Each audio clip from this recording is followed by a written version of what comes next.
After chatting, I saw Catherine off and headed home. My father must have thought the blind date went well, since I returned in a slightly good mood, which is unusual for me who never usually smiles. I told my father one thing. I turned her down. At that moment, my father flew into a rage. He said it was pathetic of me as a man to refuse. But once I knew how Catherine felt, I had no choice but to turn her down. I exploded with emotion and said to my father, "Who's the pathetic one? You know, Catherine is." After this, a surprising conclusion that no one had imagined would greatly change our destinies. My name is Mike Thompson. Apparently, it's a simple name because the one who named me likes Michael Jackson, but I quite like it. I don't have a mother.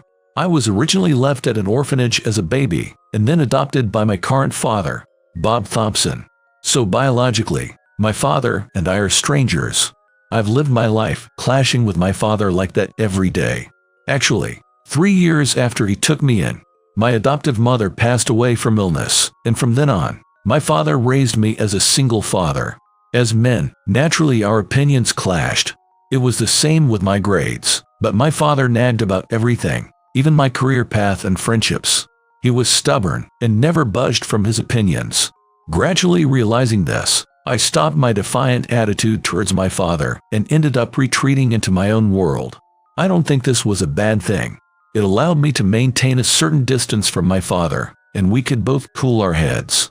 With that somewhat distant relationship with my father, I grew up, graduated from college, and was about to leave home. My father was that kind of person until the very end. You've become a fine adult. You turned 18 and became an adult, turned 21 and could drink alcohol, and turned 22 and graduated from college. That's enough. Live as you like from now on. Just don't have any regrets. Got it? Those were the words my father said as he saw me off when I left home. Since then, I've hardly been in contact with my father, just spending the same repeated days for 7 years. I finally entered my 30s, that is, my 30s. I'm not particularly thinking about marriage. I thought it was something that brings big changes to your life, so it's not something to decide on easily.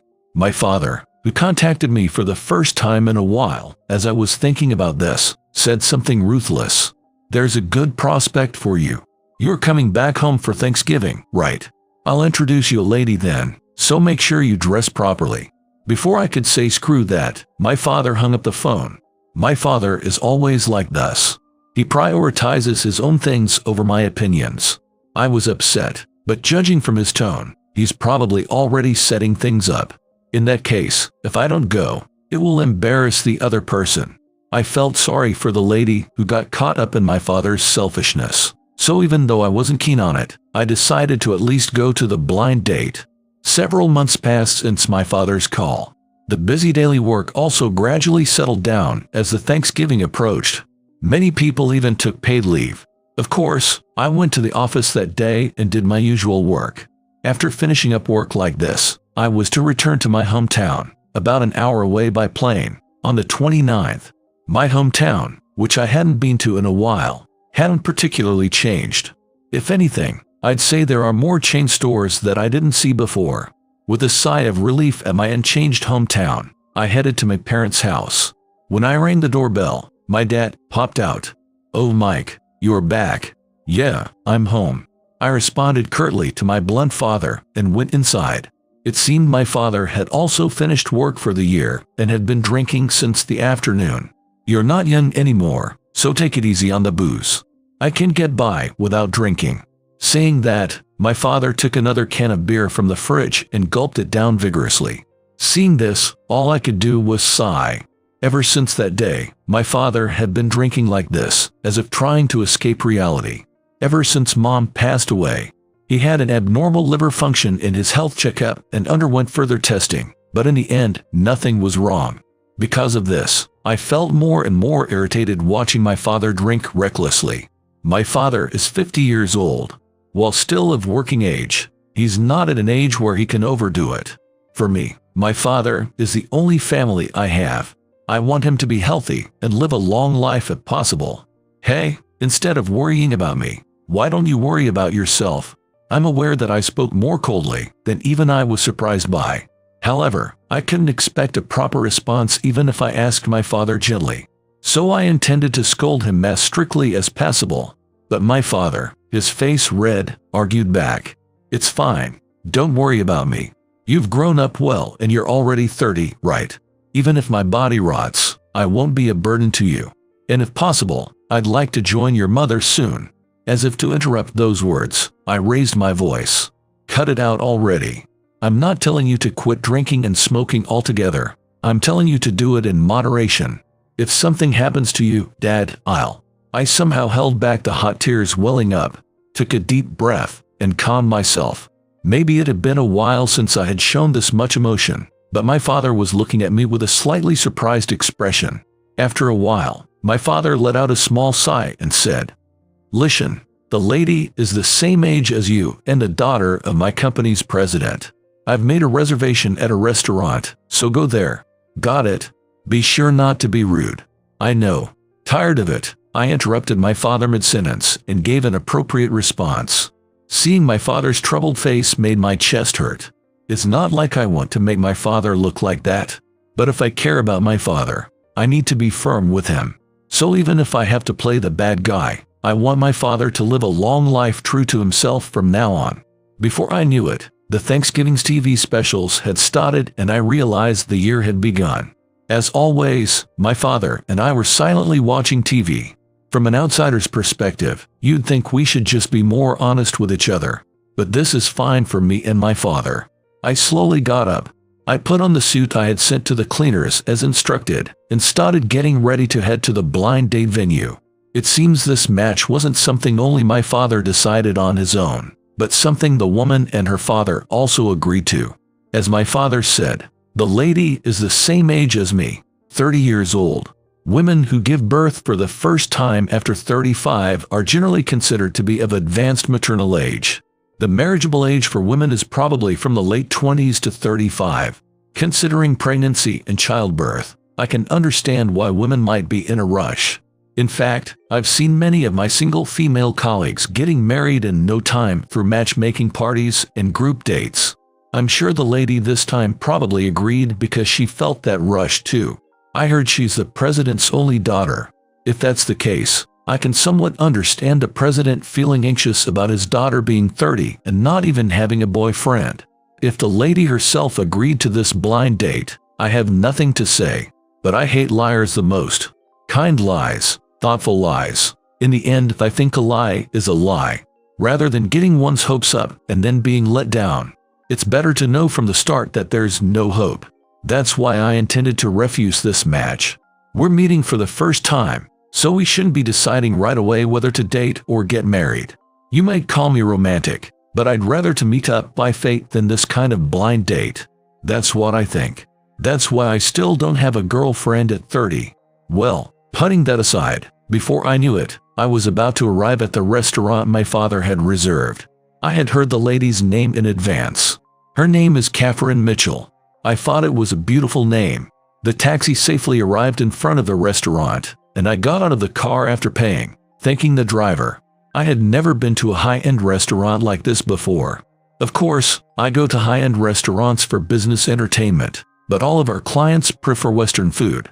As I was thinking this, just as the taxi I had taken left, another car stopped in front of the restaurant. Out of it appeared a lady in a beautiful dress and a lady in black holding her hand.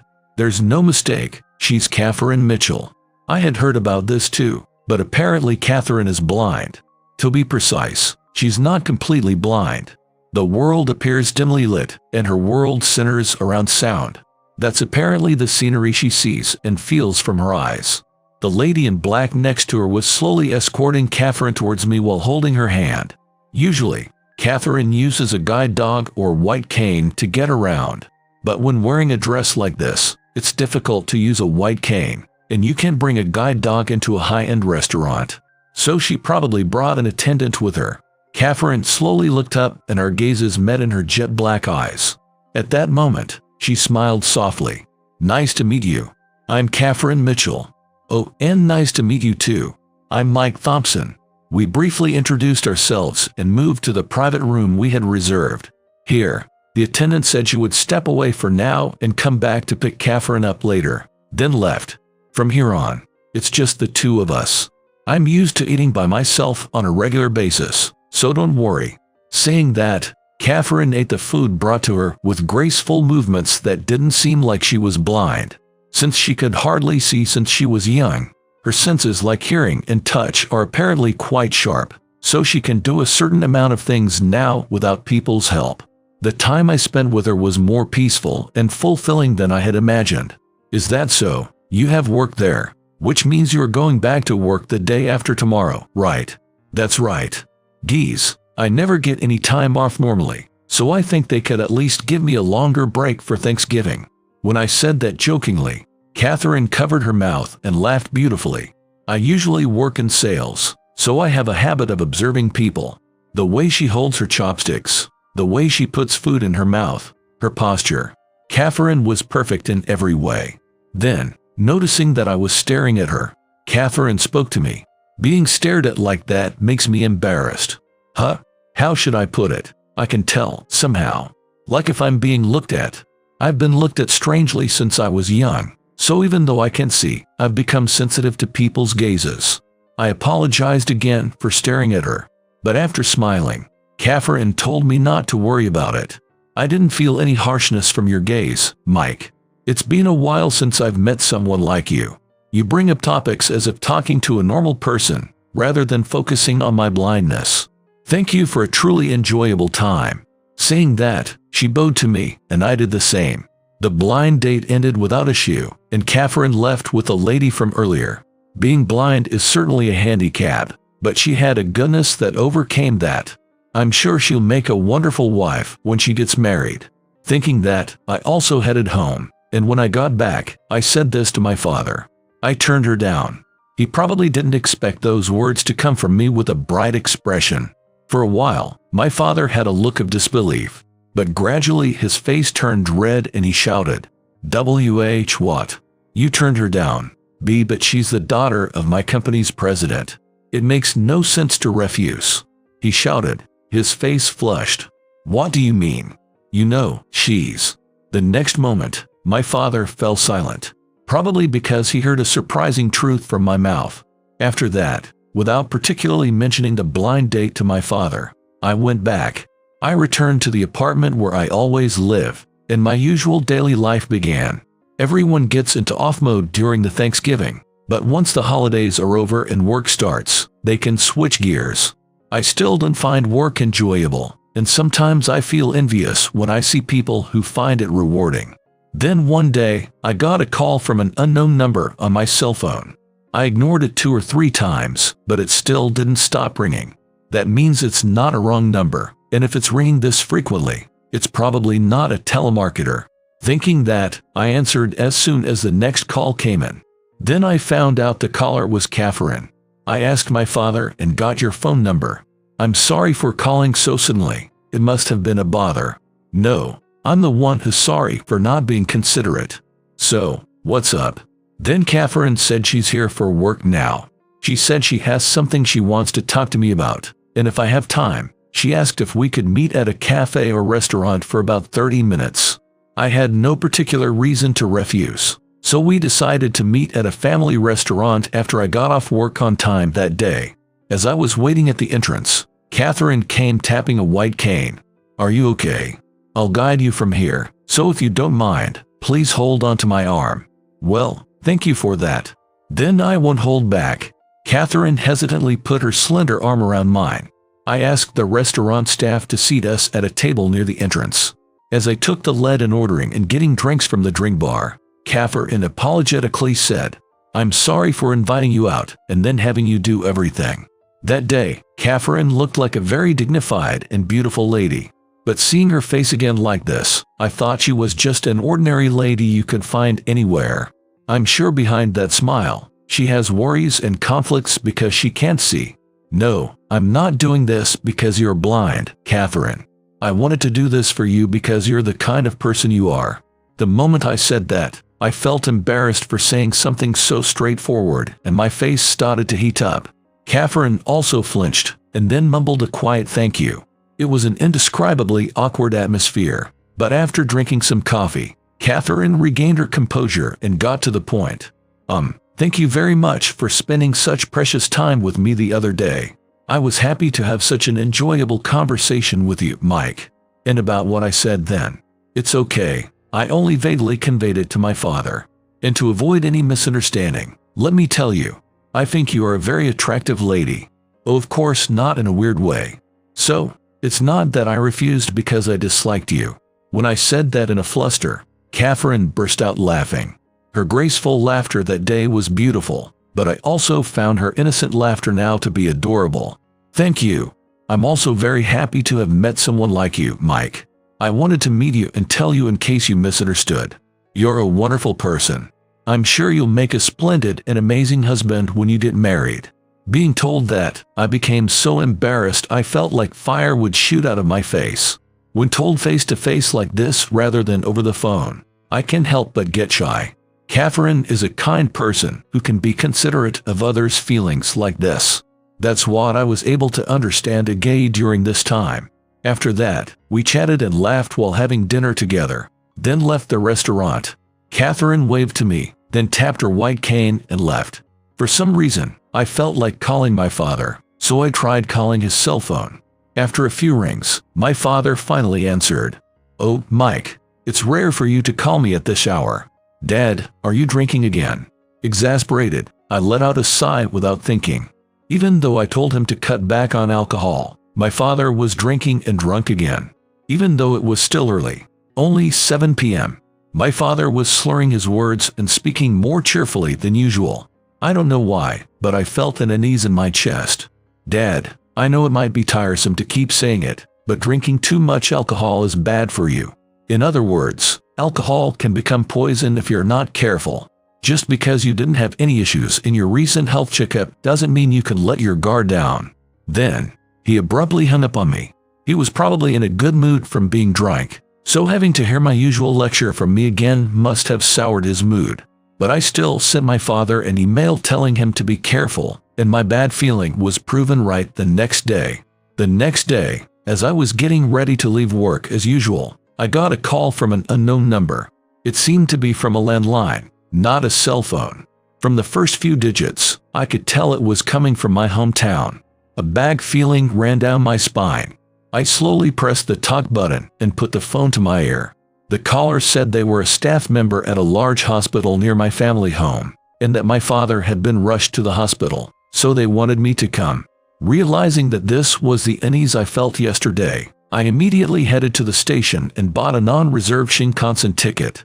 I somehow arrived at the hospital where my father was admitted, and through the window of his private room, I saw my father blankly gazing outside. I immediately shouted, "I told you, didn't I? Drinking too much is poison for your body. You collapsed at work, not while driving, so you were rushed to the hospital right away and somehow made it. But, Dad, don't make me worry so much." Before I knew it, large tears were overflowing from my eyes one after another. Seeing that, my father made a startled face. "Mike, why are you crying? Did he really not understand? If so, I need to make him understand. Do you think your only son can stay sane after hearing you collapsed? You're my one and only irreplaceable father. Am I going to be all alone again?" The moment I said that, my father made a shocked expression. For me, who was in an orphanage, my father in front of me is the only one I can call family. My father finally seemed to understand that, and hung his head with an apologetic look. After that, a painful silence enveloped the entire hospital room. After a while, my father opened his mouth. "Mike, you were thinking about that." My father finally realized that I had been harboring far too heavy emotions. After that, he kept opening and closing his mouth as if he wanted to say something, but in the end, my father's words retreated back down his throat. But my outburst of anger must have had at least a small impact on my father's heart. Just as I thought he was looking down with an awkward expression, my father showed a reserved smile. "Sorry, it was my fault. I never meant to suppress your emotions, but I guess my aura and words naturally made you do that. You were probably being considerate seeing me hung up on your mother all this time, right? That's all in the past. I just want you to live a long and healthy life. That's all I wish for. So don't smile with such a pained expression." When I expressed my feelings like that, my father laughed as he lowered his eyebrows and lifted the corners of his mouth at the same time. The next moment, my father said something unexpected. "I'm a no-good father. I couldn't understand my son's feelings and suppressed his heart until things got like this. I'm no good. I'm a failure as a father. Dad, that's not." Just as I was about to say that, a reserved knocking sound echoed through the hospital room. When my father answered, the nurse who had guided her here gave a light nod and left. Then the person peeked in and smiled. "What? Catherine, is that you?" To my surprised father, I said that I had contacted her. "Mr. Thompson, my father also said that drinking too much is not good, right? Mike was so worried about you that he dropped everything at work and rushed over here. Please take better care of yourself." Being scolded by a lady the same age as me, my father slumped his shoulders dejectedly.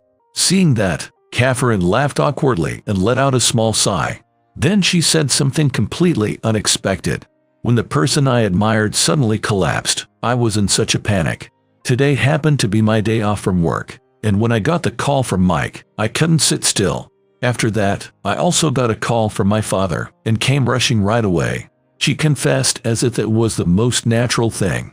I already knew, so I wasn't particularly surprised, but my father looked perplexed at suddenly being told she admired him. But Catherine seemed to have anticipated that reaction too and said, "No need to respond. I know very well how much you care about your late wife." Saying that, she added a small laugh. "Catherine is blind, but she works as a receptionist at her father's company. One time, she apparently fell in love at first sight with my father, who works as an engineer. Rather than love at first sight, it would be more accurate to say her heart was drawn to my father, who was kind to her despite it being their first meeting. But when she found out that the person she fell for had lost his wife and had a son, she was prepared to back off. However, her feelings only grew and grew, and before she knew it, Catherine was 30 years old, carrying feelings about to burst. At that time, she received a marriage prospect. That's right, the blind date with me. When she was approached about a blind date with the son of the person she likes, she thought if she married the son. I had already heard about that from her directly. "First, I have to apologize to you. I'll use you to erase my feelings through this blind date. I know this is unthinkable as a person, but please free me from this heart." On the day of that blind date, as soon as the attendant left, she said that in a despairing voice. "Catherine has feelings for my father, but even if she tries to give up, she can't give up. So she thought everyone would be relieved if she fell in love with me, his son. Under normal circumstances, it wouldn't be strange to get angry and say, 'What do you think I am?' But for some reason, those feelings didn't well up in me naturally, because I felt that each and every one of her words was weaving the truth, her honest feelings without any lies. Thank you for telling me. So that's how it was about my father. As his son, just the fact that you like my father is enough to make me happy. He's a stubborn person, and people often don't think well of him because they don't know what he's thinking. Thank you for falling in love with my father." The blind date practically failed the moment it started. No, even before it started. Catherine said she would try to fall in love with me, but that's probably impossible. Because even when we were talking about that, Catherine was overflowing with feelings for my father. I accepted all of that and offered to cooperate so she could move forward as soon as possible. And I told my father this. Catherine, has someone she admires from the bottom of her heart. I won't allow you to trample on that with her own egos. That's why I refused. Which one of us is pathetic? The parents who ignore her feelings and proceed with the blind date. I could have told him that she likes him, but I thought Catherine herself should convey that, so I kept it hidden. So my father also knew that Catherine had someone she liked, but he was probably confused to realize that affection was directed at him. My father stared at Catherine with a look of disbelief. But Catherine is serious. She fell in love with my father's straightforward personality, his stubborn yet caring nature towards his son more than anyone else, and the atmosphere when he smiled at her. After losing his wife, my father started relying on alcohol when his heart was in pain. That didn't cause me any harm, but it's true that my father's body gradually weakened from drinking too much. I couldn't bear to see him like that, so I stopped being defiant. I thought if the number of clashes with me decreased, it would curb the wearing down of my father's heart. And I thought it's not good for him to keep closing off his heart while thinking about his deceased wife forever. So I wanted to connect both Catherine and my father's hearts and make them smile from the bottom of their hearts. After hearing my story, my father scratched his head and said, "You got me." So that's why he suddenly stopped being defiant. Sigh. I've been forcing you to do unreasonable things since you were so young. Geez, I hate myself. After saying that, he slowly took a deep breath and closed his eyes as if to compose himself. A few seconds later, he turned to Catherine and said this, "I'm too old now, and with my wife gone, I can't get married. No matter how many years or decades pass, I'll always love her.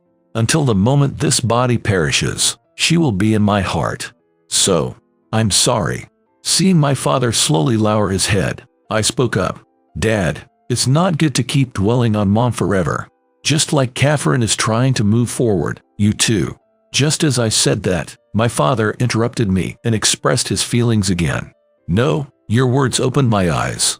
It's bad for your mother if I keep dwelling on her forever. So I've decided to just keep her in my heart to some extent.